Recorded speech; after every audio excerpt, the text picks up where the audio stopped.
Welcome to the Astro Guy podcast. I'm not an expert, I'm an amateur like you. I'm here to learn and here to teach. So let's enjoy the ride together. Carpe Noctem, seize the night.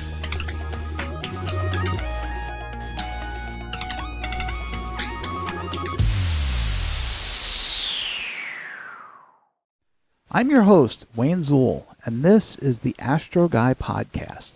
This is a really special episode. In it, I had the pleasure of interviewing James Maynard, the host of the Cosmic Companion podcast, YouTube channel, webpage, and more. James is a lifelong amateur astronomer, astrophotographer, as well as being an author, a podcast host, and much more. In the interview, we dive into artificial intelligence and how it can be beneficial to amateur astronomy, education, and so many other areas of our lives. I'd urge you to check out James's podcast, The Cosmic Companion, and visit his many websites. You'll find most of what you need at thecosmiccompanion.net and thecosmiccompanion.com. So I hope that you'll enjoy this as much as I did. It was a lot of fun, and it is a very educational episode. So on to the interview. So welcome. This is my guest today, James Maynard, the host of the Cosmic Companion. And James, one of the first things I always ask people is, how did you get into the hobby? Well, I was really born into astronomy and the space program, quite literally. My parents met working on the Apollo project. And so I was always surrounded by rocket scientists and, my dad doing these very great, experiential lessons with me about science. We had one of those great old orange tube C8s, Love classic scope. And of course, my dad, that was back in the days before, there were really good drive correctors. And so my dad made this, electronics thing that fit right up into the tripod, which was, this great little electronics drive corrector, way ahead of its time. And every weekend we drag this thing up Mount Kearsarge in New Hampshire and set up and just, we had a cold camera. Remember those? I do the hyperring of film and all that. Yes. It was a nightmare. Yeah. Having to order like 1,000 ASA film and having to get the thermos, thermos container full of dry ice and packing it into dry. It's really amazing how the technology of all that has changed and made it so accessible to everybody now. Yeah, but and there's like such great analogs now too for everything. Like when we'd come home at 2-3 in the morning, we were both really into photography and we both had dark rooms, so we go into the dark room and start exposing these images we had just taken of M31 or M51 or whatever, and it was just been a lifelong love of mine that started with my parents and especially my father. I was going to say, and for me, another huge influence was Carl Sagan. He hit with Cosmos at just the right time in my life. And, I think, between ages, 9 and 12, I probably wore out the bindings on 4 hardcover copies of Cosmos. I read it and reread it so many times. And of course, the show Cosmos was just outstanding. That was truly revolutionary. Mm-hmm. And, and what I loved about that is that Sagan didn't sit up there saying, well, the surface of Mars is approximately 25% iron oxide, accounting for its red color. Okay, great. But what he did was, he said, come walk across the surface of Mars with me. Here are the Viking landers. Let's talk about these Viking landers while standing here. And that really breaks down walls to education, barriers to science education, because it makes science and learning far more fun, far more enjoyable, and it's going to give most people a lot more retention, than a simple litany of facts. It's always better to learn by telling a story or hearing a story than just reading some facts. You're right. Yeah. And the purpose of my professional life is to tear down barriers to science education. Science education is extremely important. It's not what I do in my day job. Mm-hmm. I sell houses. That's my day job. Mm-hmm. But at night, it's astronomy. Increasing and making science education more, delivering science education to a greater number of people is really, I think, some of the most important work. Yeah, everything revolves around science. Absolutely. And as you know, it's a cliche, but science is so much more than just a collection of facts. It's a whole zeitgeist, a whole way of thinking and critical thinking and learning how to at least trust math, even if you're not the greatest math whiz. And I think that by spreading education, by spreading science, we're really working on the best cure to a lot of society's greatest problems. Absolutely. And I can't imagine a more ambitious or more worthy goal for me to spend this one lifetime on. Anything we can do to make the world a better place, right? Absolutely.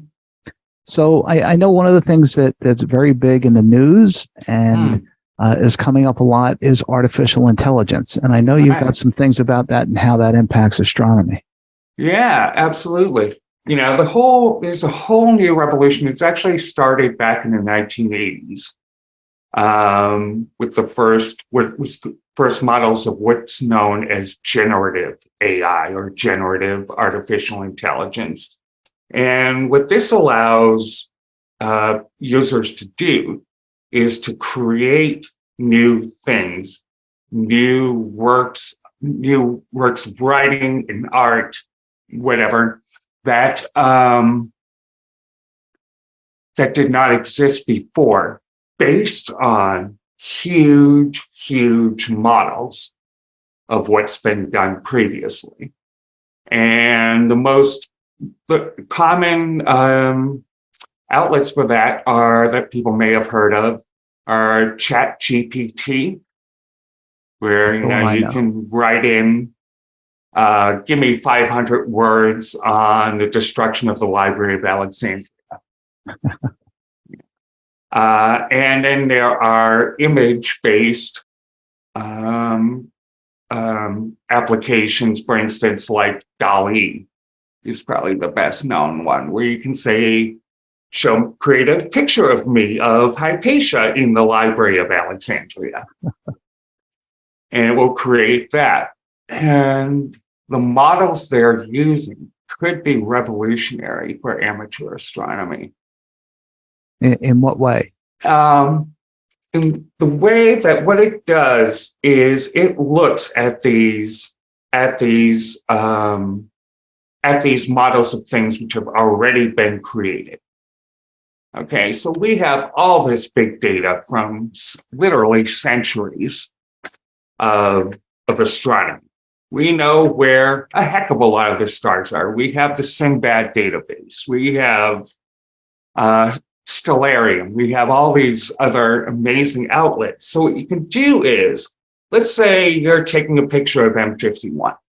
Okay. There's a lot of data up there. There's a lot of light up there. There's also a whole lot of noise once you go to record it. So you take your images and let's just say you're doing an LRGB luminance red, green, blue images.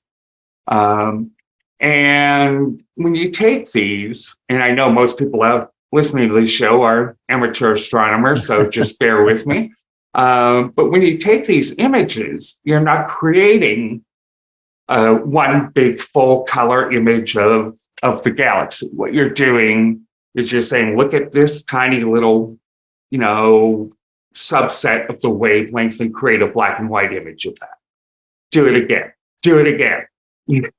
And then you do it for all the green, do it for reds, you do it for greens, you do it for the blues, and then you create the luminance filter, luminance image is correct for the fact that we see green more than other colors. But there's a lot of noise every time you see it. Every time you take an image, there's going to be some scattering from inside the scope. There's going to be light from your neighbor Wilbur's porch light. He just won't shut off at night. But the thing is that for the most part, noise is random, or it's more random than that star that's actually up there in the sky. And so what we do to get around that traditionally is stacking images. If I take these 3 images recorded in red of this object using the same instrument at roughly the same time, yada, yada, and I stack them on top of each other and then compress them, merge them into one file, one photo, then I'm going to get rid of a whole lot of the noise. Right. Because it's not showing up time and again while keeping the signal, improving the signal to noise ratio. That's great, okay? But that is a whole lot of fun. Oh my gosh, I think I spent half a Sunday doing that. And all right, but it's also an intellectual and procedural hurdle. It represents stacking and represents a barrier to people doing astrophotography. But imagine that you had an app where you could just put in your images and have artificial intelligence taking this data from Simbad, from Stellarium, from these wide field maps that we're creating now. So it will know, hey, wait a minute, that's not a piece of noise. That's HD 291164. And it will know to keep that light while getting rid of extraneous information. And that could provide the ability for a far larger number of people to take up this wonderful sport we call astrophotography.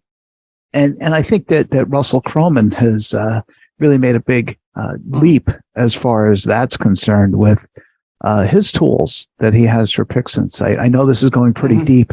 If you're not into astrophotography, you're probably going, what the heck are they talking about? But, the tools he's created, the star exterminator and noise exterminator and blur exterminator, do amazing things, just amazing. And it all uses artificial intelligence to do it. Right. And models like that are just going to get better and better as time goes on.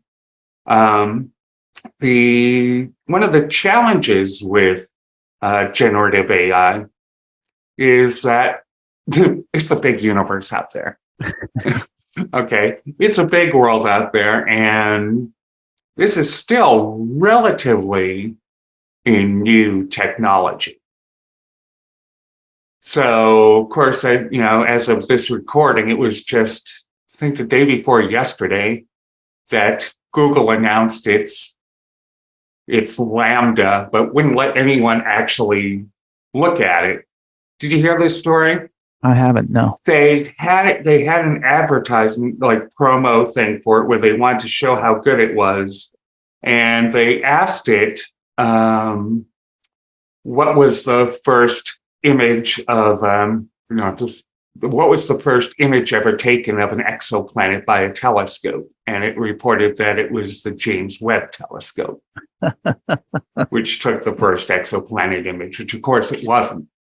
Right. So generative AI still has a huge amount of learning left to do.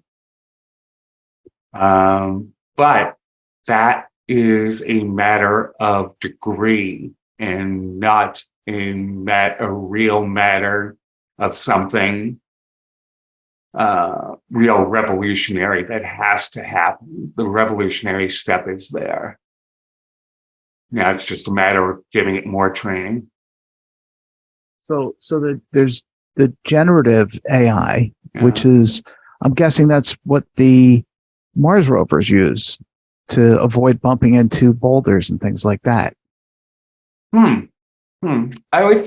I honestly have to say I don't know enough about the AI in the Mars rovers to give you a really good answer to that. My thought is it would be more decision making than actually generative. Is this thing that's standing in front of me a big rock, or is that just my imagination? But if big rock, then avoid rock. Well, that was Spirit and Opportunity had that problem where they would get spooked by the moon shadows. Right. And AI and these huge learning models are going to be revolutionary for space exploration, because you can't, these machines, especially these spacecraft, especially as they get further away from us, are going to have to become more autonomous just because of the speed of light.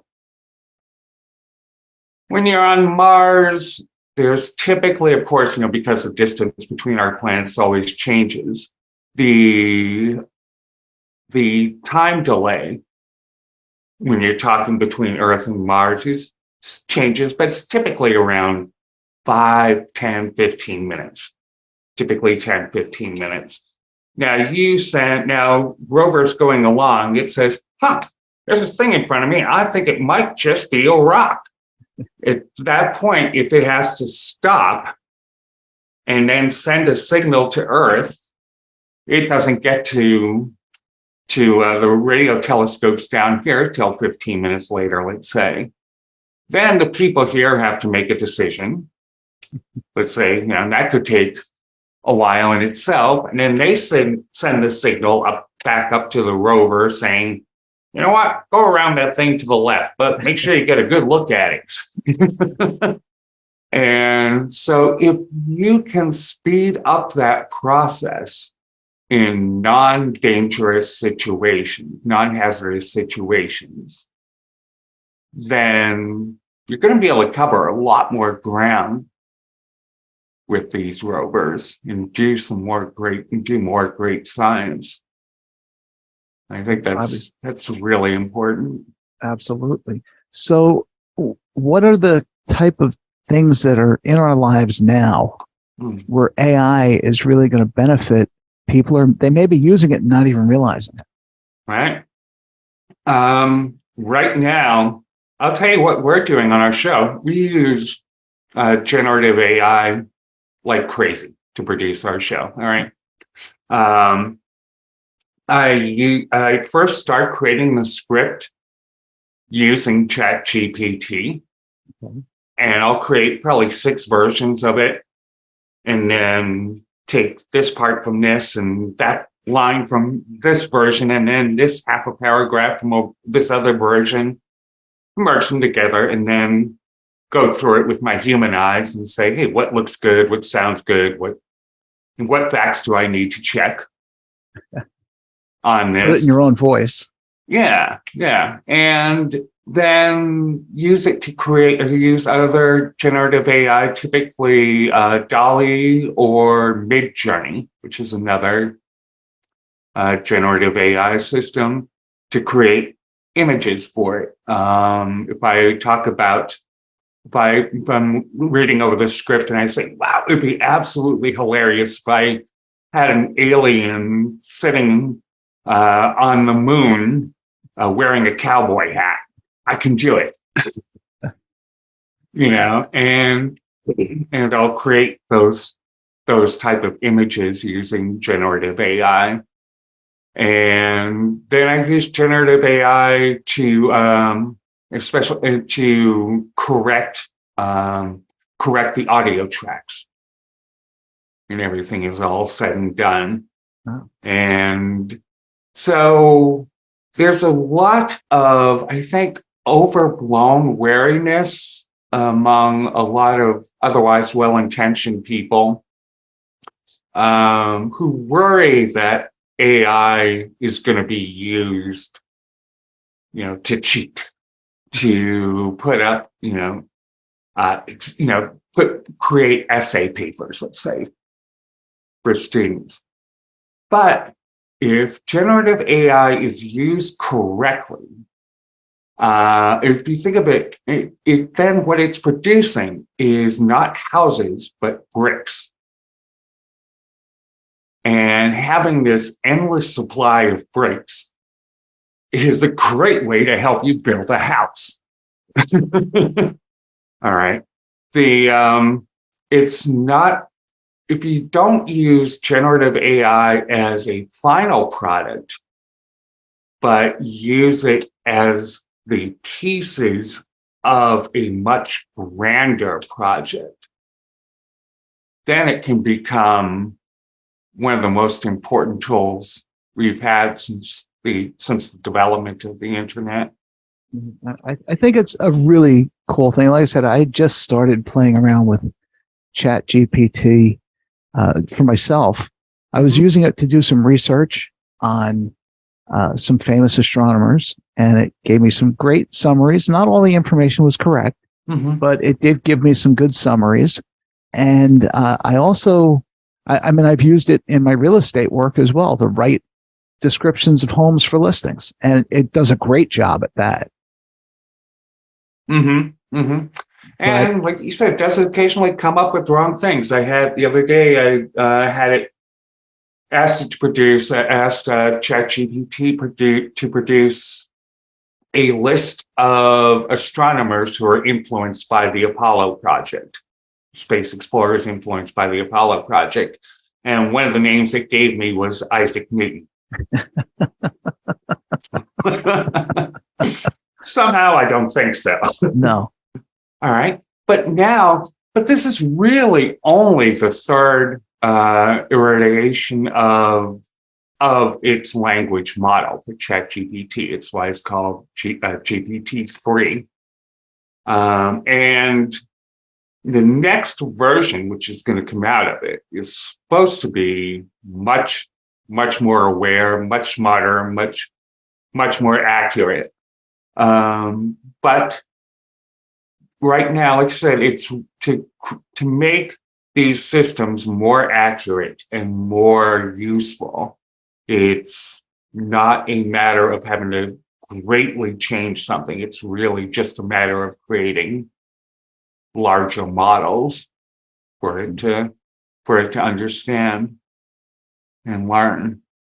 So as far as the practical uses of it in amateur astronomy, other than astrophotography, where do you think that falls? And in astronomy or science education?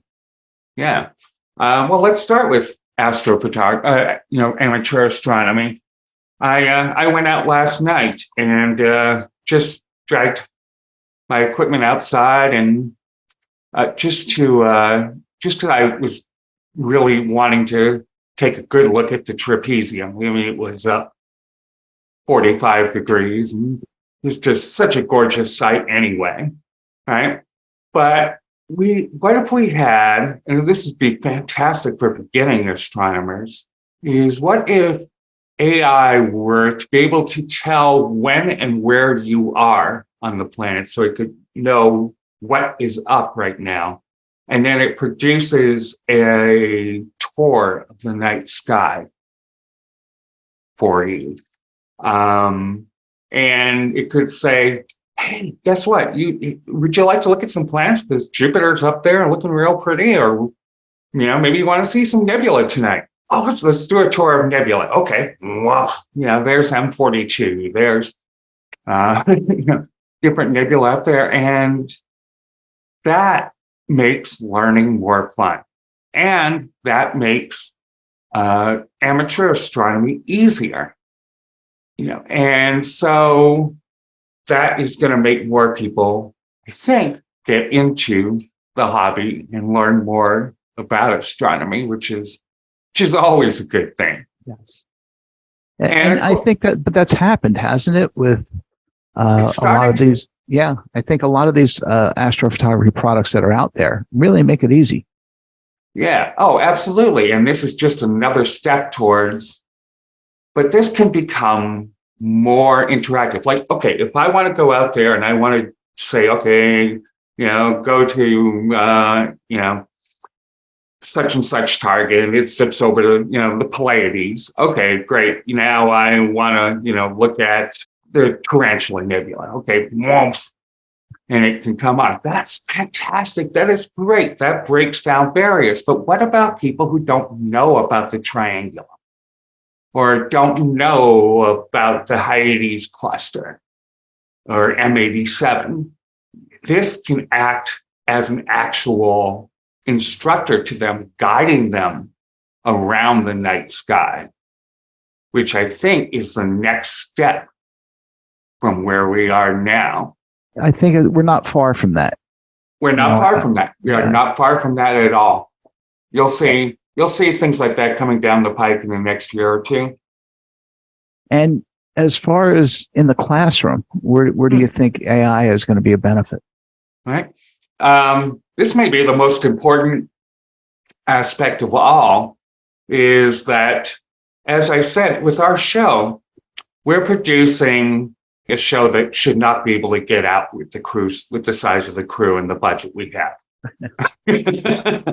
Okay, a lot of great shows can be put out using just a single camera, or talking with just one static image. But what we're doing, and if people who are into video editing might get a kick out of this, but a typical episode of the Cosmic Companion is recorded and edited over 20 odd tracks, video and audio tracks, from more than 100 clips. And it's so complex. There is no way we should be able to pull off this show with our time constraints and the number of crew we have. And but we can do it because of AI. And so once this is used correctly to develop new systems, to create new learning systems, then teachers, educators, and creators of educational material like myself are going to be able, and are currently able, to create great educational materials that rival those that typically would come out of studios with much larger budgets. So these poor underpaid teachers who don't make nearly as much money can create their own systems, even their own videos, their own interactive environments, even using AI, and have better materials, more recent materials at a lower cost, delivering better science education to more students and tearing down barriers to education. And it's all in what can be imagined. It is. It's really amazing. I'm just wondering, the teachers obviously need to get behind this and learn it and implement it and use it. Yeah. I don't know that they know how. I'm sure some do, but it's going to be interesting to see how that gets disseminated out going forward. Right, and a lot of people are working on that, and Disclaimer, one of the people who who is creating some awesome new materials teaching librarians how to use generative AI is my wife, Nicole Hennig, at the University of Arizona. And she is developing materials now to teach librarians how to use generative AI to bring education and great information to more people, make it accessible. Libraries are certainly a changing system. They're not what they used to be. It's not just books anymore. There's a lot more to it. No, it's so much more than books are. And of course, a lot of the standards that are developed for libraries will then pass into academia, and especially in. I think that's somewhere where there's a joke that one of those new jokes the last couple of weeks that professors will oppose the use of ChatGPT until they start using it to write grant proposals. I was just going to say, and I think that honestly, when people start using it for other purposes, a lot of people are going to start seeing its potential, which is enormous. It's going to get out there, obviously, and people just need to understand it and learn it and know that it's not sentient and it's not trying to take over the world. Right. That's Terminator. Right. It's science, not science fiction. So you had mentioned the Cosmic Companion, and I'd love to, tell us about that, because that's how we found each other, and that's a really cool thing. Oh, thanks so much. I'm really glad that you appreciate the show. What the Cosmic Companion does is it's my mission to extend the learning and the education that began with Carl Sagan, of bringing people into their environments. And I do that by creating a show that merges not only a podcast, but professional level editing. I mean, it's, like I said, they use hundreds of clips to create just a few minutes of show, with virtual reality, artificial intelligence, 3D environments, and this may be one of the most important things, humor.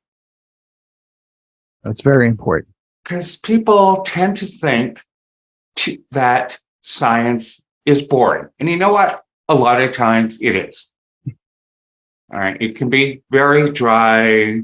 But I want to try to get away from that sort of dialectical, well, this is the 9 planets of the sun, and just one fact after another. But by making it humorous and making it enjoyable and entertaining and throwing in pop culture and, the occasional, quick lesson in space debris taught by a virtual character which resembles but is legally distinct from Andy Griffith.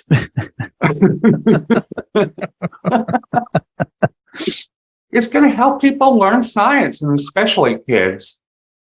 And that's what I really hope to do with the Cosmic Companion. And we've built 3D environments. I have a virtual moon base, a virtual science learning center, and about to make a virtual lava planet available to people to walk around. So instead of just hearing about, let's say, an exoplanet, you can walk around that planet and talk to and jump over pools of lava to get to a talking rock, which is going to teach you the geology of the exoplanet. And I think that makes learning fun. It makes it entertaining. And I'm using every technology at my disposal to make learning more fun, more experiential, and available to everyone I can get it out to. So how do people get to the Cosmic Companion? Go to the Cosmic Companion pretty much everything. If you go to the cosmiccompanion.com, .net, .org, .space. But if you have to pick one, your best bet is to go to the cosmiccompanion.net, where I bring everything together: the newsletter, the videos, the podcast, the 3D virtual environments. Or if you'd like to just get on to the newsletter, because all the cool cats are on there, then that would be best. And that would be at thecosmiccompanion.com. It's probably your best bet to look at every episode and sign up. And I was going to say, subscription. There are both free and VIP subscriptions available, so no cost is needed to get it in your email inbox. Well, that's a great thing. And I know that I first discovered you just searching for astronomy podcasts for audio. And I stumbled on your podcast and I was like, oh, this is interesting. And you had some really interesting guests. You've had a lot of interesting guests. And, you've gotten NASA people, you've gotten some big names, and it's a really well-produced show, and it's interesting and entertaining, and they're short little, you do it all in a relatively short time, which is great. Oh, well, thanks so much. Yeah, I just cannot believe how fortunate I am to be able to talk to all these amazing guests. I am just overwhelmed at who we get on the show sometimes. We've had, of course, Neil deGrasse Tyson was on the show, and Catherine Sullivan, who helped launch the Hubble Space Telescope. And she was also the first woman to reach the deepest part of the ocean in Challenger Deep. So we got to talk about, everything literally from Hubble down to the bottom of the ocean. Oh, amazing. And we've also had Sylvia Earle, who is a former chief scientist at NOAA and a world-renowned oceanographer.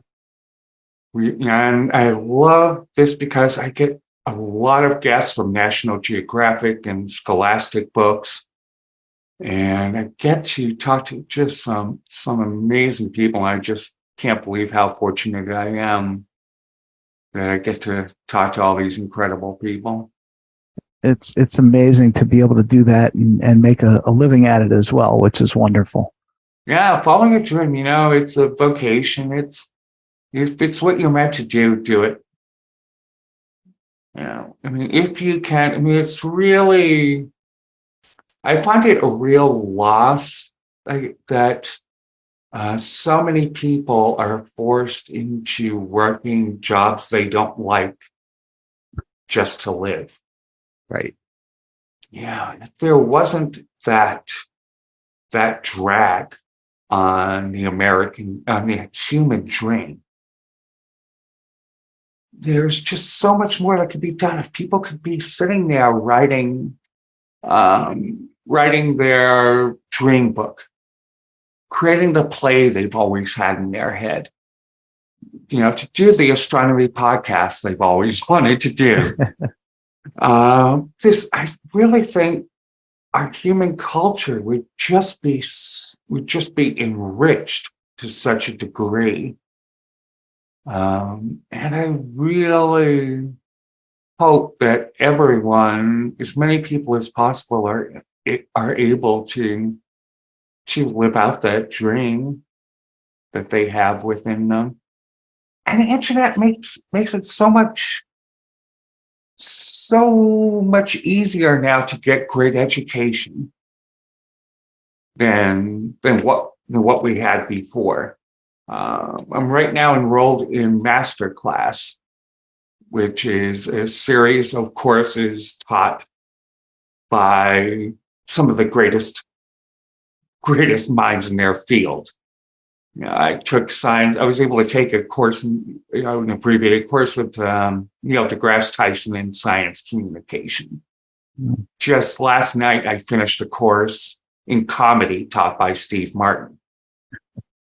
just enrolled in storytelling taught by Neil Gaiman, and these courses are like a couple $100 a year. And it's just amazing how much we can learn now and use it to teach others through the use of the internet and AI and 3D environments. It's the revolution in astronomy, in education. It's really, yes, it is here. Again, I want to thank you, James, for coming on and sharing your thoughts on this. It's an excellent topic. It's something that's in the news, and I think it's going to be something that's going to be part of our lives going forward. But any final notes anything you want to wrap up with? Just want to say, if you want to see what AI is all about, if generative AI is all about, give it a shot. Please go out, look up Dolly. It's easy enough to find on, if you want to see, try to make pictures, go to Dolly. And if you want to make paragraphs and words, something written, try ChatGPT. There's free trial versions available of both. See what happens. Play with it, have fun. And I also want to encourage people to come visit us at thecosmiccompanion.com and thecosmiccompanion.net and see what we're up to. And I think it's pretty cool, and clear skies to everyone. Thank you again so much, and I will be back. Thank you.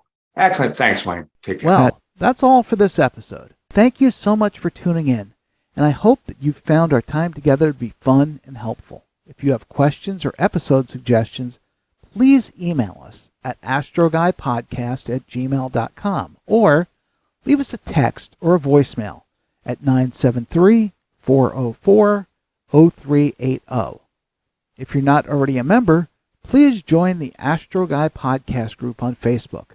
You'll find other members, videos, blogs, and lots of other useful information there for your enjoyment. You can also visit our YouTube channel, the Astro Guy Podcast, for past episodes and other surprises. Please subscribe. It would be great if you would consider leaving us a review on your podcast platform. It helps us to get new listeners. Thank you again for listening, and may your skies be clear. As always, Carpe Noctem, seize the night.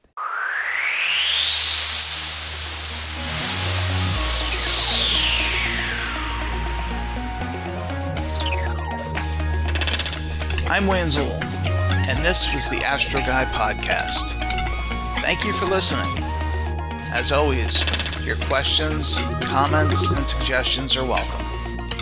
Keep wondering. Keep your eyes on the sky. Have fun.